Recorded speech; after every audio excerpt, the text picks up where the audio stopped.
അതിൽ പാലോടുകൂടി നമുക്കൊപ്പം ചേരുന്നു ഡൽഹിയിൽ നിന്നും. വലിയ ചർച്ചകൾ 2.5 മണിക്കൂർ നടന്നപ്പോൾ എല്ലാവരും പ്രതീക്ഷിച്ച ദീപദാസ് മുൻഷിയ പേര് ഇപ്പോൾ പറയും. ഒന്നുകിൽ KC, അതല്ലെങ്കിൽ RC, അതല്ലെങ്കിൽ VD എന്ന പേര് പറയുമെന്നാണ് കരുതിയത്. പക്ഷേ അങ്ങനെയല്ല സംഭവിച്ചത്. തുടർന്ന് നേതാക്കൾ നടത്തിയ പ്രതികരണത്തിലൂടെ നമ്മൾ മനസ്സിലാക്കുന്നത് എന്താണ്? സാധാരണ ഇതിൽ അവർ വന്ന് നിൽക്കുമ്പോൾ ബോഡി ലാംഗ്വേജ് ഒക്കെ നോക്കിയിട്ട് നമ്മൾ പറയും ഇതിൽ ആർക്കാണ് കൂടുതൽ കോൺഫിഡൻസ് ഉള്ളതെന്ന്. ഇത് 3 പേരും ഏകദേശം ഒരേ ഭാവത്തിൽ തന്നെയായിരുന്നു. അതിൽ അല്പസമയമെങ്കിലും രമേശ് ചെന്നിത്തല ചിരിച്ചു നിന്നതും നമ്മൾ കണ്ടു. അപ്പോൾ ചിലരൊക്കെ ഇപ്പോൾ വ്യാഖ്യാനങ്ങളുണ്ട്. രമേശ് ചെന്നിത്തലയ്ക്കാണോ നറുക്ക് വീഴാൻ പോകുന്നത് എന്ന മട്ടിൽ പ്രതികരണങ്ങളിൽ നിന്ന് എന്താണ് വായിച്ചെടുക്കേണ്ടത്? ആദിൽ പാലോട്.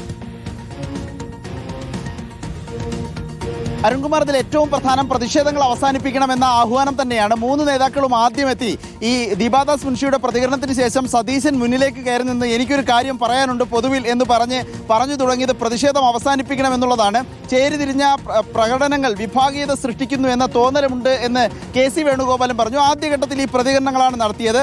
അതിനുശേഷമാണ് വളരെ പ്രധാനപ്പെട്ട ഒരു പ്രതികരണം. ഇനി ചർച്ചയില്ല എന്ന് സണ്ണി ജോസഫ് തന്നെ കൃത്യമായി പറയുന്നത്. ഇനി ചർച്ചയ്ക്കുള്ളൊരു സാധ്യത കാണുന്നില്ല എന്നാണ് സണ്ണി ജോസഫ് പറഞ്ഞു വെക്കുന്നത്.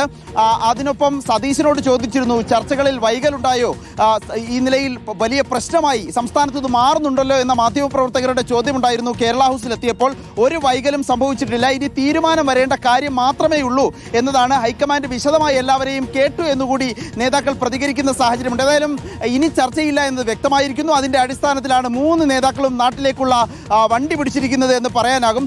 10 മണിക്കുള്ള ഫ്ലൈറ്റിൽ വിമാനത്തിൽ ബാംഗ്ലൂർ വഴി കണ്ണൂരിലേക്കാണ് പുറപ്പെട്ടിരിക്കുന്നത്. അതിനുശേഷമാണ് സതീശൻ കൊച്ചിയിലേക്ക് പുറപ്പെട്ടത്. 10:10 വിമാനത്തിലാണ് കൊച്ചിയിലേക്ക് പുറപ്പെട്ടത്.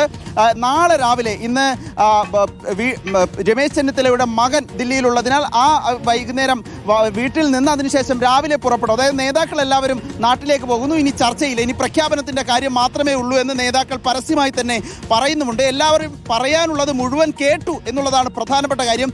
ശരീരഭാഷ അരുൺ പറഞ്ഞത് കൃത്യമാണ്. കുറച്ച് പ്രസന്നവദനായി കാണപ്പെട്ടത് രമേശ് ചെന്നിത്തലയെ തന്നെയാണ് എന്ന കാര്യത്തിൽ സംശയമില്ല. പക്ഷേ ഇനി തീരുമാനം ഹൈക്കമാൻഡിൻ്റെ കയ്യിലാണ്. ആദ്യ റൗണ്ട് ചർച്ചയിൽ ഒറ്റക്കെട്ടുള്ള ചർച്ചയിൽ ഇവരെയൊക്കെ കേട്ടു. രണ്ടാമത്തെ ചർച്ചയിൽ പ്രതിഷേധങ്ങൾ അവസാനിപ്പിക്കാൻ ആഹ്വാനം ചെയ്യണം, അതാണ് ആദ്യം വേണ്ടത് എന്ന രാഹുൽ ഗാന്ധിയുടെ നിർദ്ദേശമാണ് പ്രധാനമായും ഉണ്ടായത് എന്നാണ് സ്വകാര്യ സംഭാഷണങ്ങൾ അനൌദ്യോഗികമായി നേതാക്കൾ പറയുന്നതും. Arunkumar, okay, thank you. Adil പോലോടാണ് വിവരങ്ങൾ നൽകിയത്.